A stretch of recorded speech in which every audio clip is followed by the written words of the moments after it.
Chapter number 12। पिछली class में आप लोगों ने एक्सरसाइज नंबर 12.1 के बारे में पढ़ा था, जिसके अंदर सिर्फ और सिर्फ दो ही फार्मूलों का यूज होता है हमारे पास। एक तो एरिया ऑफ सर्कल और एक circumference of circle. Area of circle का फार्मूला पाई आर स्क्वायर और सरकमफ्रेंस ऑफ सर्कल का formula 2 pi are. 2 pi r. आज हम उसके आगे के फार्मूलों के बारे में पढ़ेंगे। देखो, ये जो हमारा चैप्टर है ना 12, ये बहुत ही आसान चैप्टर है। मैंने पहले भी आपसे कहा था कि this chapter is totally based on formula. यदि आपको फार्मूला याद है और एप्लीकेशन आती है फार्मूले की कि किस तरीके से हम क्या फार्मूला अप्लाई करते हैं, तो इस पूरे चैप्टर में कुछ भी नहीं है। सबसे पहले स्टार्टिंग करते हैं हम। ये मान लीजिए आपके पास एक सर्कल है जिसके अंदर ये सर्कल का सेंटर है और यहाँ से हमने दो रेडियस बनाए जिनके बीच में एक एंगल है हमारे पास थीटा। ये कहलाता है सेंट्रल एंगल या सेक्टर एंगल, एक ही बात होती है। ये जो पोर्शन आपके सामने बना है दो रेडियस के बीच में सर्कल का एक पार्ट, ये कहलाता है सेक्टर। क्या कहलाता है ये? सेक्टर। देखो, ये भी सेक्टर है और ये भी सेक्टर है, बस फर्क इतना है कि ये छोटा सेक्टर है और ये बड़ा सेक्टर है। तो बड़े सेक्टर के लिए मेजर लिखना बहुत जरूरी है। छोटे के लिए छोटा लिखो ना लिखो चलेगा, लेकिन बड़े के लिए बड़ा लिखना जरूरी है, मेजर सेक्टर। इसका अगर इस वाले सेक्टर का अगर सेंट्रल एंगल थीटा है, तो क्या आप मुझे मेजर सेक्टर का सेंट्रल एंगल बता सकते हो कितना होगा? 360 डिग्री माइनस थीटा। बिल्कुल ठीक बात, 360 डिग्री माइनस थीटा ये होगा।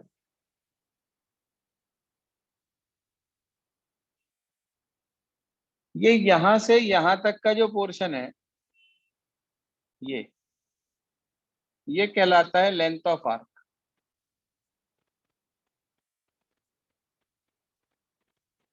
Length of arc represented by L. इसे एल से रिप्रेजेंट करा जाता है। अब सबसे पहली बात आती है हमारे पास number 1, formula for area of sector. मैं आपसे पूछना चाहता हूं, सर्किल के एरिया का क्या फार्मूला होता है? पाई आर स्क्वायर। बिल्कुल ठीक बात, पाई आर स्क्वायर होता है। अब उस पूरे एरिया में जो सेंटर पर एंगल बनता है कंप्लीट एंगल, वो कितने का होता है? 360 डिग्री। और when we take only this part from the complete area, means we take only theta angle out of 360 degree. तो सपोज करिए कि आपके, मान के चले आप कि आपके 15 नंबर आए 20 में से, तो आप उसे 20/15 लिखेंगे या 15/20 लिखेंगे? 15/20 लिखेंगे, क्योंकि 15 is a part of 20। In the same way, this theta is a part of complete angle 360 degree. तो आप θ/360 लिखेंगे या 360/θ लिखेंगे?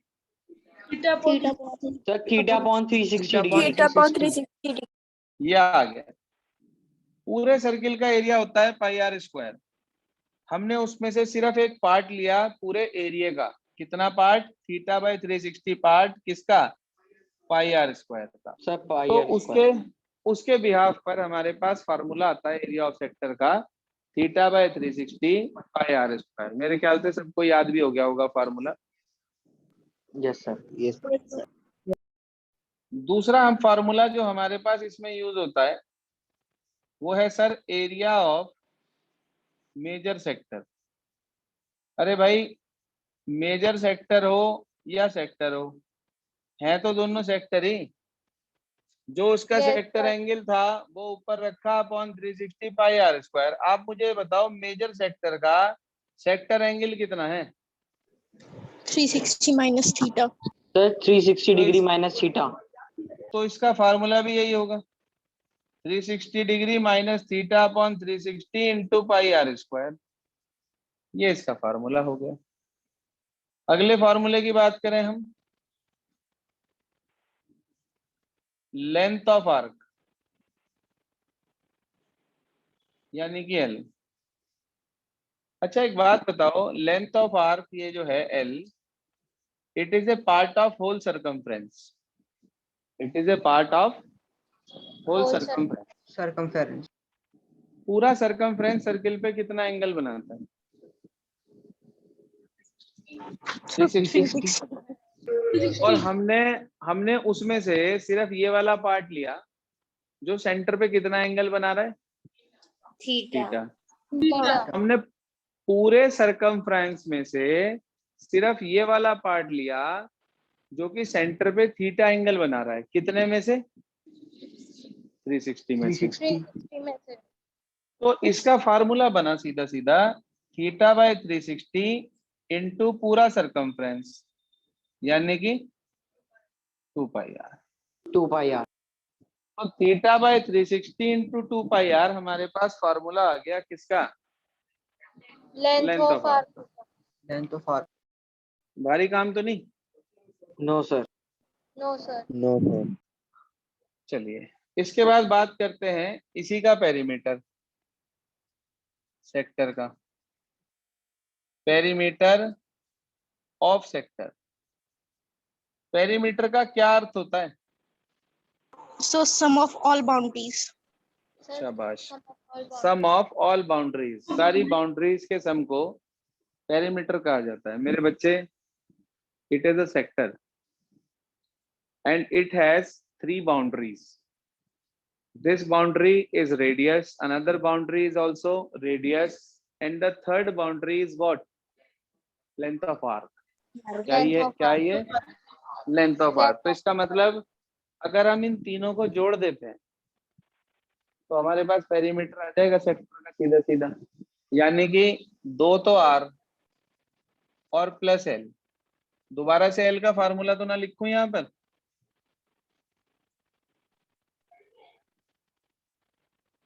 यही फार्मूला है, यही फार्मूला है theta by 360 into 2 pi r. यही फार्मूला आप कैलकुलेट करके ये वैल्यू यहाँ रखते हैं। चलिए सर, ये तो हुआ सेक्टर के बारे में full description. Area of sector, major sector, length of arc, perimeter of sector, ये सारी बातें हमारे पास आ गई। इसके बाद जैसे मान लीजिए ये एक सर्कल है और ये सर्कल की एक कॉर्ड है। AB is a cord of the circle. ठीक है सर, कॉर्ड CHORD कॉर्ड है। तो इस कॉर्ड ने, यदि आप ध्यान से देखो, पूरे सर्किल के 2 हिस्से कर दिए। एक तो है छोटा पार्ट जो नीचे की तरफ है और एक बड़ा पार्ट जो ऊपर की तरफ है। छोटा हिस्सा कहलाता है सेगमेंट या माइनर सेगमेंट, बड़ा हिस्सा कहलाता है मेजर सेगमेंट।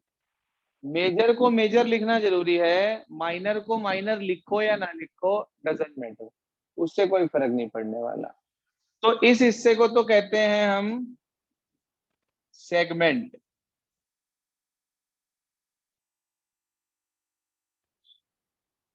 और इस हिस्से को हम कहते हैं मेजर सेगमेंट। आप बता सकते हैं कि centre of circle lies in which segment? Major segment. Major segment. Major segment. Always in major segment. ठीक है जी, ऑलवेज इन मेजर सेगमेंट। तो सर हमारे पास ये मेजर सेगमेंट, माइनर सेगमेंट, ये सब चीजें आ गई। अब हमें ये सीखना है कि हम इस मेजर सेगमेंट को निकालेंगे कैसे, तरीका क्या है। सुनिए, मैंने क्या करा, इस सेंटर को इस A से भी जोड़ दिया और इस B से भी जोड़ दिया। ये एंगल थीटा। अगर 1 मिनट के लिए मैं इस कॉर्ड को और इसे ना देखूं तो ये जो शेप है ये तो अभी अभी पढ़ के आ रहे हैं हम। Sector. Yes sir, sector, शाबाश। segment. सेक्टर, सेगमेंट नहीं, सेक्टर।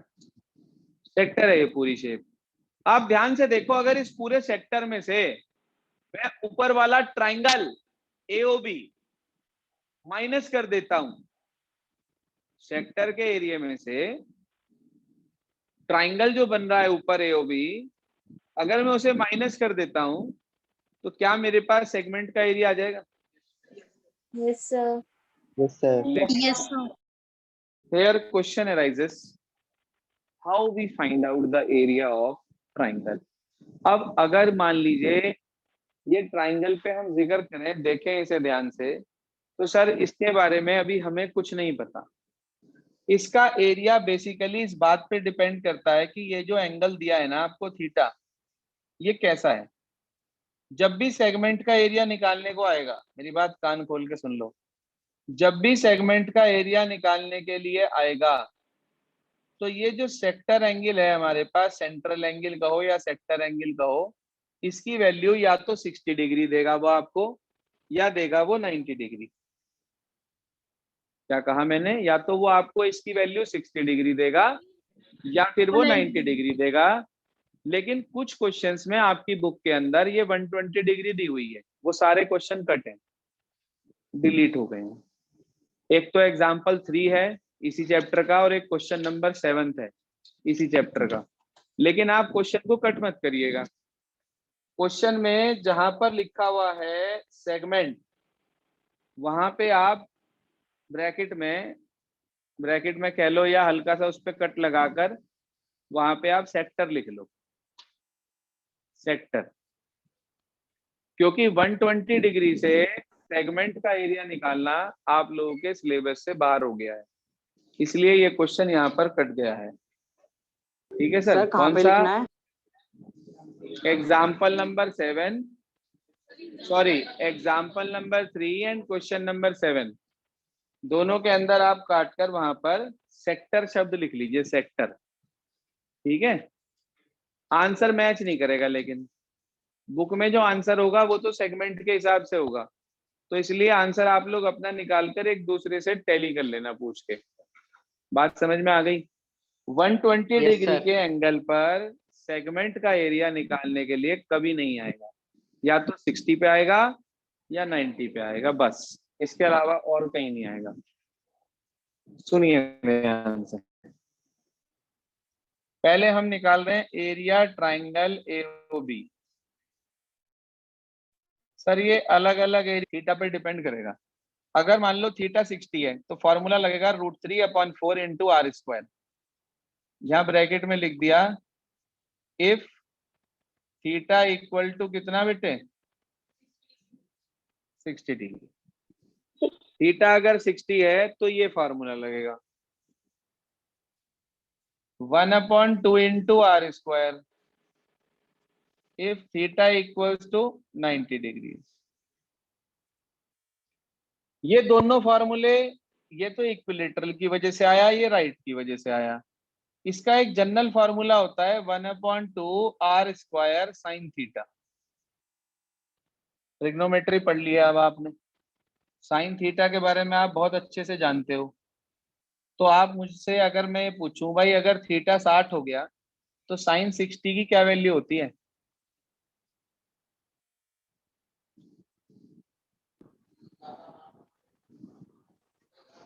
साइन 60 की वैल्यू √3/2। तो अगर मैं यहाँ √3/2 लिख दूं थीटा के 60 लिखकर, तो क्या वापिस यही फॉर्मूला बन जाएगा? √3/2 इंटू 2, तो √3/4 r² आ जाएगा, नहीं आ जाएगा? Yes, sir. Yes, sir. और अगर मैं थीटा को रख दूं 90 डिग्री, तो साइन 90 होता है 1, फार्मूला आ जाएगा 1/2 r²।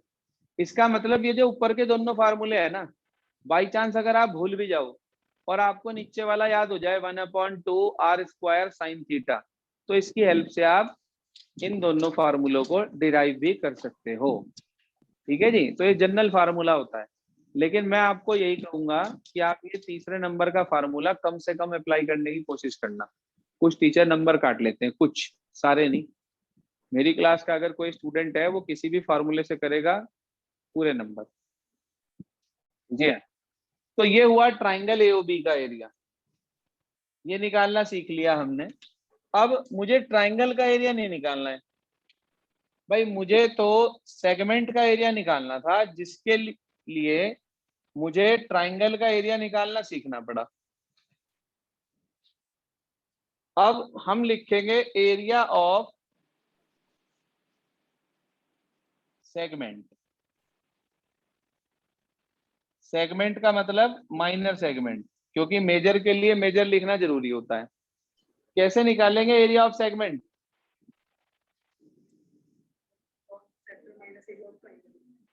अभी तो बताया था, area of sector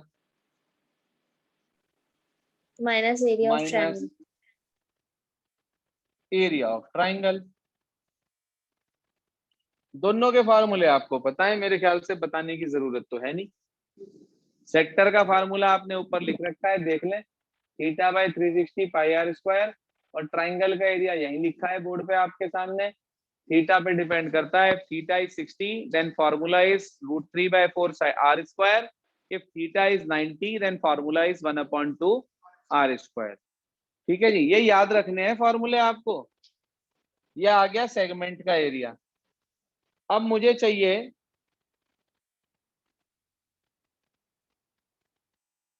major segment का एरिया। एरिया ऑफ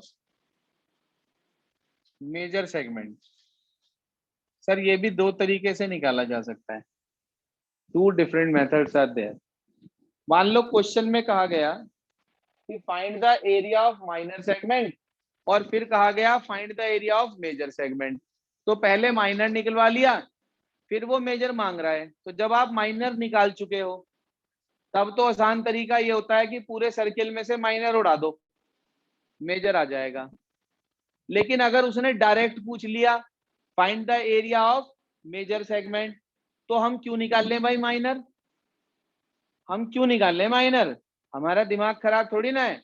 हम सीधा सीधा एरिया ऑफ मेजर सेक्टर में ट्राइंगल जोड़ दें। भाई फिगर में देखो, minor segment sorry major segment comprises of 2 part. Number 1 area of major sector, number 2 area of triangle. तो अगर हम इन दोनों को जोड़ देंगे तो हमें मेजर सेगमेंट मिल जाएगी क्या, ये ऊपर वाला हिस्सा? Yes, sir.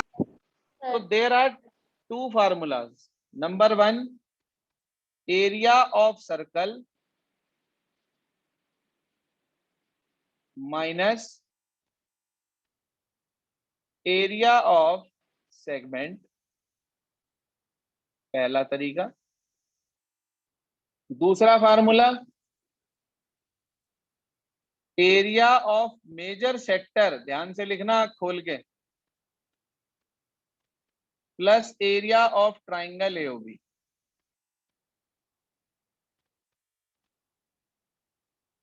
Plus area of triangle AOB. Sir ये बोलिए। दोनों यूज करने हैं सर, ये कोई सा भी यूज कर सकते हैं? और मैं यार ऐसे ऐसे सवाल पूछते हो तुम, कभी कभी ना मुझे गुस्सा आ जाता है। मैंने आपको यूं बताया कि अगर उसने माइनर मेजर दोनों पूछ लिए तो लगेगा पहला फार्मूला, और अगर उसने खाली मेजर मेजर पूछा तो लगेगा दूसरा फार्मूला। तो दोनों फार्मूले एक ही क्वेश्चन में कैसे लगा दोगे मेरे भाई? Okay sir. यहाँ तक ओके? हाँ जी, यहाँ यस तक सर। क्लियर हो गया सबको? Yes sir. Yes sir. Yes, yes sir. Sir. इसके बाद आगे चलते हैं।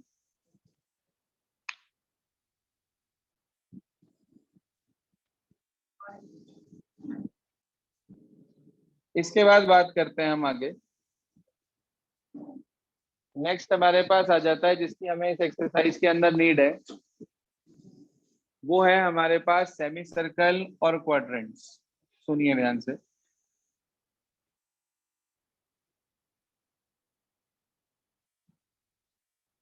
सेमी सर्कल क्या होता है भाई? Half of the circle. Half of the circle. अच्छा, मैं ये भी कह सकता हूँ क्या, it is A sector with theta 180 degree? Yes, Same thing? sir. Yes. Either we can say it is a half part of the circle or we can say it is a sector with theta equals to 180 degrees. तो अगर ये 180 degree का sector angle हो गया तो sector का formula होता है theta by 360 pi are square, यानी कि 180 upon 360 pi are square. 180 upon 360 क्या हुआ? 1/2 मीन्स आ गया ना हमारे पास half of pi are square. तो जो हमारे पास सेमी सर्कल होता है इसका एरिया होता है मेरे बच्चे पाई आर स्क्वायर अपॉन 2। और अगर मैं इसके पेरीमीटर की बात करूं आपसे तो भाई मैंने आपको पेरीमीटर बता रखा सम ऑफ ऑल बाउंड्रीज। इसके अंदर दो बाउंड्री हैं, एक तो है हाफ सर्कमफ्रेंस और एक है ये डायमीटर। दो बाउंड्री हैं। कुछ बच्चे क्या बेवकूफी करते हैं, सेमी सर्कल के पेरीमीटर में हाफ सर्कमफ्रेंस तो ले लेते हैं, इसे भूल जाते हैं। क्यों भूल रहे भाई? बाउंड्री नहीं है ये। तो बाउंड्री है तो we have to include this boundary also in perimeter. क्या फार्मूला बनेगा? 2 पाई आर अपॉन 2 तो 1 प्लस 2r। Plus 2r. शाबाश।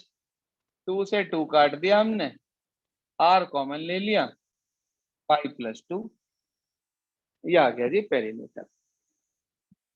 इसके बाद बात करें हम क्वाड्रेंट की, इस पे लिख लेना सेमी सर्कल, कभी बाद में सोचो सर ने क्या चांद सा बना दिया। इसका नाम है जी क्वाड्रेंट। ये क्वाड्रेंट क्या होता है? So 1/4 part of the circle. 1/4 part of the circle, बिल्कुल ठीक बात। 1/4 पार्ट ऑफ द सर्कल, ये सेंटर होता है सर्कल का, ये दोनों रेडियस होते हैं। तो इसे भी ये कह सकता हूँ कि it is a sector with theta 90 degree. Yes, sir. Yes, sir. तो अगर सेक्टर का फार्मूला लगाऊं मैं इसके लिए, एरिया के लिए, तो 90 अपॉन 360, 1/4 ही तो आया कट के। तो चाहे तो आप सेक्टर के फार्मूले की हेल्प से निकाल लो और चाहे क्वाड्रेंट के फार्मूले की हेल्प से निकाल लो, बात वहीं की वहीं बैठेगी, कोई रट्टाफिकेशन नहीं है इसके अंदर। तो अगर हम बात करें इसके एरिया की बेटा, तो फार्मूला बना पाई आर स्क्वायर अपॉन 4। और बात करें अगर हम इसके पेरीमीटर की, तो 1/4 पार्ट ऑफ सर्कमफ्रेंस है एक तो इसके अंदर हमारे पास, और प्लस 2 आर है, यानी कि 2 pi R upon 4 plus 2 R. Common लेना चाहो ले लो, नहीं तो यही छोड़ रहा हूं, उससे कोई फर्क नहीं पड़ता। ठीक है जी, ये हुआ सेमी सर्कल और क्वाड्रेंट। इसके अलावा जो इसमें जरूरत पड़ती है वो है स्क्वायर का एरिया, रेक्टेंगल का एरिया, स्क्वायर का पेरीमीटर, रेक्टेंगल का पेरीमीटर। ये सब चीजें आप छोटी क्लास में पढ़ कर आए हैं, तो मैं इसे कोई बहुत ज्यादा जरूरी नहीं समझता हूँ, एक बार रिकॉल करा देता हूँ। रेक्टेंगल का एरिया होता है L इंटू बी, पेरीमीटर होता है twice of L plus B. जो बच्चा लिखना चाहे वो साथ साथ लिख सकता है। रेक्टेंगल का एरिया L इंटू बी और उसका perimeter twice of L plus B, यानी कि 2 ब्रैकेट में L प्लस बी। स्क्वायर की बात करें तो एरिया ऑफ स्क्वायर होता है साइड स्क्वायर और उसका पेरीमीटर होता है 4 into side. Because all 4 sides are equal, that's why we multiply the side by 4 to obtain the perimeter of square। ठीक है, बस बेसिकली इन्हीं चीजों की हमें जरूरत पड़ती है इसके अंदर। डायगोनल ऑफ स्क्वायर का फार्मूला होता है साइड रूट 2, ये जरूर लिख लें, पॉइंट 3 में बहुत यूज होगा। डायगोनल ऑफ स्क्वायर का फार्मूला होता है साइड रूट 2। ठीक है जी, जैसे मान लो किसी भी स्क्वायर की साइड अगर मान लीजिए 10 है तो उसका डायगोनल होगा 10 रूट 2। स्ट्रेट फॉरवर्ड, आप चाहो तो इसको पाइथागोरस से भी निकाल सकते हो, ठीक है, लेकिन स्ट्रेट फॉरवर्ड फार्मूला अगर हमें पता होता है then it is more convenient for calculation. तो ये आप लोगों के पास बेसिक फंडामेंटल्स आ गए एक्सरसाइज नंबर 12.2 के। आपको करना क्या है, आपकी ये जो एक्सरसाइज नंबर 12.2 है, this complete exercise is totally based on formulas. It contains 14 questions. Today you all have to try only first 7 questions only. पहले 7 क्वेश्चन आप लोगों को ट्राई करने हैं और उसकी हेल्प से, इन फॉर्मूलों की हेल्प से इनको करना है। लेकिन फॉर्मूले देखकर अप्लाई मत करना, कोशिश यही करना कि first learn each and every formula, then apply these formulas to different questions, because it is better if you learn formula and then apply into the question। लेकिन अगर आप देख के करेंगे तो ये मान लेना कि आपको 50% काम समझ में आएगा और 50% नहीं आएगा। तो इसलिए be honest with yourself, do not try to cheat yourself. कोशिश करें कि अपने आप करें ताकि आप लोग को एग्जाम में कोई दिक्कत ना आए। आज के लिए इतना ही। ग्रुप पर होमवर्क अपलोड कर दें प्लीज कि try first 7 questions of exercise 12.2 and learn formulae।